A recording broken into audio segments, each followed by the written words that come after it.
Hello everyone, एक बार फिर से आप सभी का स्वागत है make it easy mechanical online platform पे। और अगले 10 मिनट उन सभी स्टूडेंट के लिए बहुत इंपॉर्टेंट होने वाले हैं जो आरआरबी जेई सीबीटी 2 की प्रिपरेशन कर रहे हैं या फिर आरआरबी जेई की प्रिपरेशन कर रहे हैं, क्योंकि इन्वायरमेंट का जो टॉपिक हम लोग पढ़ने वाले हैं ये बहुत इंपॉर्टेंट है। आरआरबी बार बार जो है इस टॉपिक से क्वेश्चन पूछता है।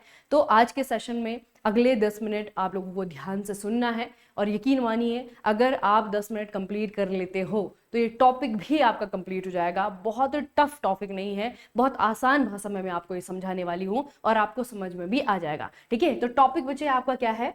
हमारा वाटर पॉल्यूशन। वाटर पॉल्यूशन की अगर हम बात करें, पॉल्यूशन की अगर हम बात करें तो पॉल्यूशन किसे कहा जाता है? जब कोई चीज, कोई भी नेचुरल चीज हमारे बिना चाहे गंदी हो जाती है ना, अनवांटेड चेंजेस। और ये अनवांटेड चेंजेस अगर हमें हमारे आसपास की वाटर बॉडी जैसे कि नदी, जैसे कि झील, जैसे कि पॉन्ड है ना, वाटर सोर्सेस में देखने को मिलता है तो इसे हम क्या कहते हैं? वाटर पॉल्यूशन है ना। पानी अगर गंदा हो जाए, और किस चीज से गंदा होता है? ये हानिकारक तत्व जिनको कि पॉल्यूटेंट कहा जाता है। ठीक है, हमारी वाटर बॉडी को गंदा कर जाते हैं, उसी को हम वाटर पॉल्यूशन कहते हैं। ये तो हो गई आपकी सिंपल सी डेफिनेशन। लेकिन आप सोचो कि वाटर पॉल्यूशन होता कैसे है, इसके सोर्सेस क्या क्या है। ठीक है, तो सोर्सेस को जैसे एनसीईआरटी में बताया गया है, जिस तरीके से जो है हमें पढ़ना है, हमारे एग्जाम में पूछा जाता है, उसी तरीके से मैं आपको बताने वाली हूं, तो तैयार रहिएगा। देखो, वाटर पॉल्यूशन के जो सोर्सेस है उसको हम बच्चे दो भागों में डिवाइड कर देते हैं। ठीक है, पहला जो हिस्सा है वो है आपका पॉइंट सोर्स और दूसरे है आपके नॉन पॉइंट सोर्स। हिंदी में क्या कहेंगे? बिंदु स्रोत और गैर बिंदु स्रोत। ठीक है, अब जानेंगे कि पॉइंट सोर्स क्या होते हैं और नॉन पॉइंट सोर्स क्या होते हैं। देखो, पढ़ने में, सुनने में थोड़ा सा आपको लग सकता है कि ये चीजें तो नहीं समझ में आएंगी, है ना, लेकिन बहुत ही आसान है बच्चे, बहुत आसान है। और लास्ट में मैं आपको ये भी बताऊंगी कि यहाँ से क्वेश्चन कैसा पूछा जाता है और आरआरबी जेईई के द्वारा सीबीटी 2 2025 में किस तरीके का क्वेश्चन यहाँ से पूछा गया था। ठीक है, तो सबसे पहले बात करते हैं बच्चे पॉइंट सोर्सेज की। ये कौन से सोर्सेज हैं? देखो, जब प्रदूषण किसी भी एक निश्चित जगह, स्पेसिफिक लोकेशन या पाइप से सीधे पानी में गिरता है, जहां पर आपको विजिबली दिखाई दे रहा है कि पर्टिकुलर जो सोर्स है ये हमारी वाटर बॉडी को, हमारे तालाब को, हमारी नदी को गंदा कर रहा है। फॉर एग्जाम्पल मैं आपको बताऊं, जैसे आपके घर से निकलने वाली नहर है या फिर नाली है, नहर भी नहीं कहेंगे, नाली कहेंगे, जिसमें कि आपके घर का वेस्ट जाता है, आपके पड़ोसियों के घर का वेस्ट जाता है। वो जो नाली है अगर वो बगल के गांव के किसी बगल में तालाब में जाकर के गिर रहा है तो वो आपका क्या है? पॉइंट सोर्स है। ठीक है, बेसिकली जहां पर हमको क्लियरली दिखाई दे रहा है कि यहाँ पे हमारा जो पानी है वो गंदा हो रहा है। अब इसकी विशेषता क्या है पॉइंट सोर्स की?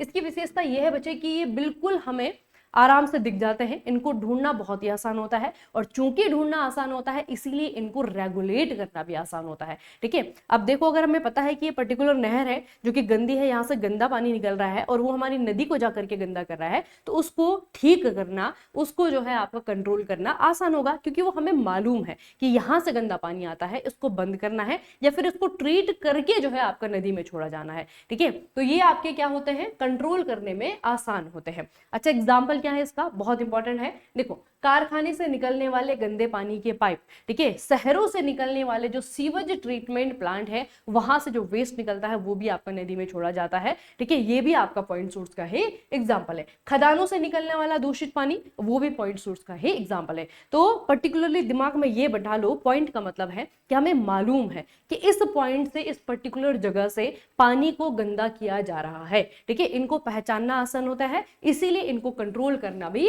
आसान होता है। एग्जाम्पल याद रखो, औद्योगिक अफवाह है, नगर पालिका सीवेज है, विशिष्ट खदान है, specific mine, municipal sewage, industrial discharge. ठीक है, ये सारी के सारी क्या है? पॉइंट सोर्स के एग्जाम्पल है। उसके बाद में आता है आपका नॉन पॉइंट सोर्स पॉल्यूशन। ठीक है, अब इसमें क्या है कि ये थोड़ा सा मुश्किल है। मुश्किल इसलिए है क्योंकि स्कैटर्ड है, मतलब कि बिखरा हुआ है, ट्रैक करने में मुश्किल होती है। जब प्रदूषण का कोई पॉइंट नहीं होता बल्कि यह बहुत बड़े इलाके से बारिश के साथ में पानी बह करके आता है और वो जो पानी आता है उसमें होते हैं खूब सारे पॉल्यूटेंट और फिर जाकर के जो है वो नदियों में जाकर के गिरता है, तालाबों में जाकर के गिरता है और उस पर्टिकुलर वाटर बॉडी को गंदा करता है। तो इस तरीके के जो सोर्स होते हैं जिनको पहचानना मुश्किल होता है, उसे जो है नॉन पॉइंट सोर्स कहा जाता है, ठीक है। और इनको कंट्रोल करना मुश्किल होता है। क्या होता है? कंट्रोल करना मुश्किल होता है, क्योंकि हमें मालूम ही नहीं है कि समस्या है कहां पर। अगर हमें पर्टिकुलर समस्या मालूम है तो हम उसी पॉइंट पे उसको ठीक करेंगे, उसी पॉइंट पे उसको कंट्रोल करेंगे।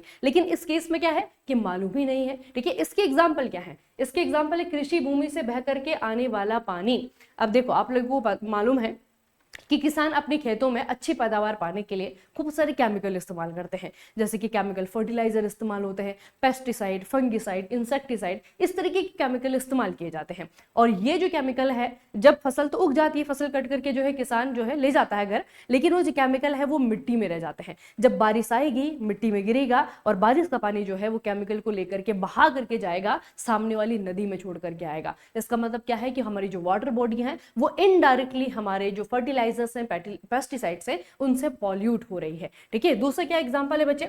जैसे कि urban run of, car parking, सड़कों, अधिकतर शहरों में आप लोग देखोगे बहुत सारी ऐसी चीजें होती हैं जहां पर कि पानी का खूब सारा इस्तेमाल होता है उन चीजों को धोने के लिए, ना। सिंपल सा एग्जांपल है कार पार्किंग, है ना। या फिर जहां पर कि मैकेनिकल शॉप्स होती हैं, वहां पे जो है आपका ऑयल निकलता है, ग्रीस, बहुत सारी चीजें जो है आपका पानी के साथ में होती हैं, और फिर जो आपका वो पानी होता है वो जाता है आपका नदियों में, ठीक है। तो इस प्रकार का जो आपका कचरा है या फिर इस प्रकार का जो पानी है वो भी जो है आपका इनडायरेक्ट सोर्स है। उसके बाद है आपका एनिमल वेस्ट। अब खुले में जो है आपके बहुत सारे जानवर होते हैं, है ना। वो जानवर हैं तो ऑब्वियस सी बात है कि उनके अंदर भी मेटाबॉलिज्म प्रक्रिया चलती है, इसीलिए जो है आपका मल करते हैं, मूत्र करते हैं, ठीक है। और वो जो है आपका पानी में जाकर के मिल जाता है। तो ये आपका कैसा, ये आपका हालांकि ऑर्गेनिक वेस्ट होता है, लेकिन पानी को गंदा तो करता है, ठीक है। तो इस तरीके के जो बच्चे आपके सोर्सेस हैं, जिनके लिए मतलब आप किस किस को कंट्रोल करेंगे वो आप लोगों को नहीं मालूम है, ठीक है। इसीलिए जो है इस तरीके की चीजों को कंट्रोल करने के लिए, या फिर हम कह सकते हैं कि जो नॉन पॉइंट सोर्स पॉल्यूशन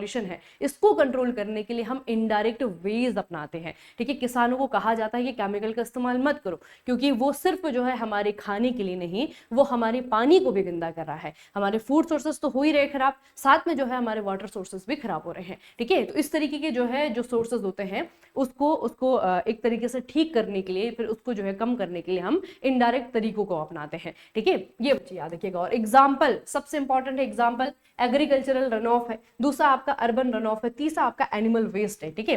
अच्छा, मैं एग्जाम्पल पे इतना फोकस क्यों कर रही हूँ, मैं आपको एक बार बता भी रही हूँ, नीचे जो है आपको फोटो भी दिखाई है। क्यों किया जा रहा है? क्योंकि यहाँ पे देखिए, ये है आपका रीजन, ये देखो, ये आपका रीजन है बच्चे।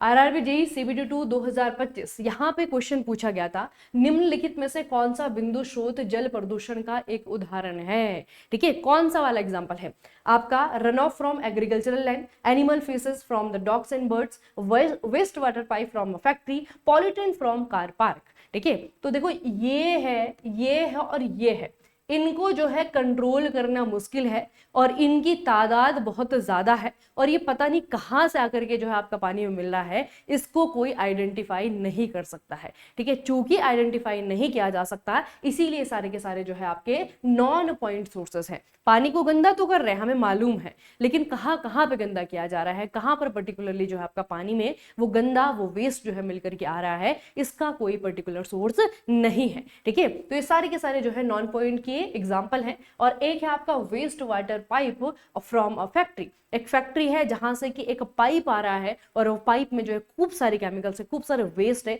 और उस पाइप को डायरेक्टली जो है आपका नदियों में छोड़ा जा रहा है, ठीक है। तो वो जो आपका पाइप है या फिर वो जो आपका पॉइंट ऑफ सोर्स है, वो जो है पहचानने लायक है ना, उसको हम आइडेंटिफाई कर सकते हैं। तो इसीलिए आपका क्या है, ये बिंदु स्रोत जल प्रदूषण का उदाहरण है। और देखिए, अभी ऐसा पूछा गया है, फ्यूचर में बहुत सारे टाइप के इसके जो है आपके क्वेश्चन आ सकते हैं, तो क्लियरली आपके माइंड में जो है ये कॉन्सेप्ट रखिएगा कि इन दोनों में डिफरेंस क्या होता है। एक बार दोबारा से कर ले, देखो, पॉइंट सोर्स है, नॉन पॉइंट सोर्स है। पॉइंट सोर्स एक निश्चित जगह से जो है आपका पानी को गंदा करने वाली चीज निकलती है, और यहाँ पे जो है आपका लार्ज स्केटर्ड एरिया से जो है आपका पानी को गंदा करने वाली चीजें निकलती हैं। इसको आसान होता है, इजी टू स्पॉट होता है, आसानी से पहचाना जा सकता है। ये हार्ड टू ट्रेस है, बड़ी मुश्किल लगती है पहचानने में, ठीक है। ये इजी टू स्टॉप है, क्योंकि हम पहचान सकते हैं तो रोक भी सकते हैं। ये जो है आपका बहुत डिफिकल्ट है, ठीक है, इसीलिए इसको रोकने के लिए जो है इनडायरेक्ट तरीकों का इस्तेमाल करते हैं। तो बहुत इंपॉर्टेंट टॉपिक भी और बहुत आसान टॉपिक भी है, ठीक है। आप लोगों का 1 नंबर पक्का हो गया है आरआरबी जेईई के लिए, ठीक है। अच्छा, अगर आप बच्चे आरआरबी जेईई सीबीटी 2 की तैयारी कर रहे हो और आपको लगता है कि हमारे पास में समय कम है, जो 50 नंबर का नॉन टेक्निकल है उसे हमें कैसे करना है, अगर ये आपको चिंता सता रही है तो उसका सॉल्यूशन है आपका लाइव क्रैश कोर्स। ठीक है, 50 मार्क्स का, चाहे वो आपका जीके है, करंट अफेयर्स है, चाहे वो आपका साइंस है, इन्वायरमेंट है, कंप्यूटर है, ये सारे के सारे सब्जेक्ट जो है आपको लाइव क्रैश कोर्स में करवाए जा रहे हैं। कहाँ पर? मेक इट इजी मैकेनिकल पे। ठीक है, अगर आपको वो स्टूडेंट है जिन्होंने की जीके या फिर साइंस पढ़ा हुआ है सीबीटी 1 के लिए बहुत अच्छे से, और आपको लगता है कि मुझे तो सिर्फ खुद से प्रैक्टिस करनी है और मेरा हो जाएगा, लेकिन आप लोग पीछे हो रहे हैं इन्वायरमेंट और कंप्यूटर में,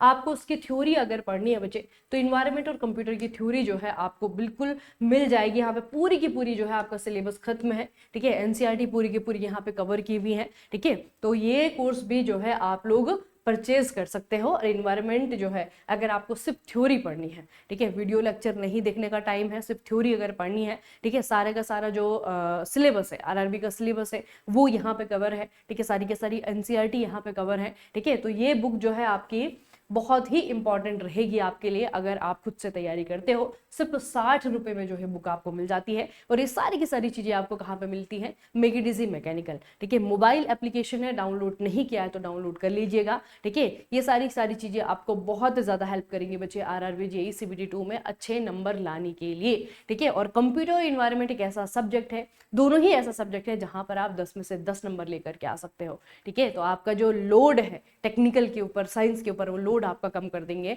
और बहुत ही अच्छे हैं बच्चे दोनों ही सब्जेक्ट पढ़ने के लिए। ठीक है, बहुत ज्यादा डिफिकल्ट नहीं है, बहुत आसान क्वेश्चन आते हैं। ठीक है, इस तरीके के जो कॉन्सेप्ट है उसके लिए आप लोग जुड़े रहेगा मेक इट इजी से। ठीक है, आप लोगों को इस तरीके के सेशन मिलते रहेंगे आने वाले समय में भी, बस जुड़े रहिएगा। और अगर अभी तक चैनल को सब्सक्राइब नहीं किया हुआ है तो सब्सक्राइब कर दीजिएगा। मिलते रहेंगे आप लोगों को इस तरीके के सेशन में। तब तक के लिए पढ़ते रहिए, बढ़ते रहिए, अपना खूब सारा ख्याल रखिएगा। आप सभी का बहुत बहुत धन्यवाद।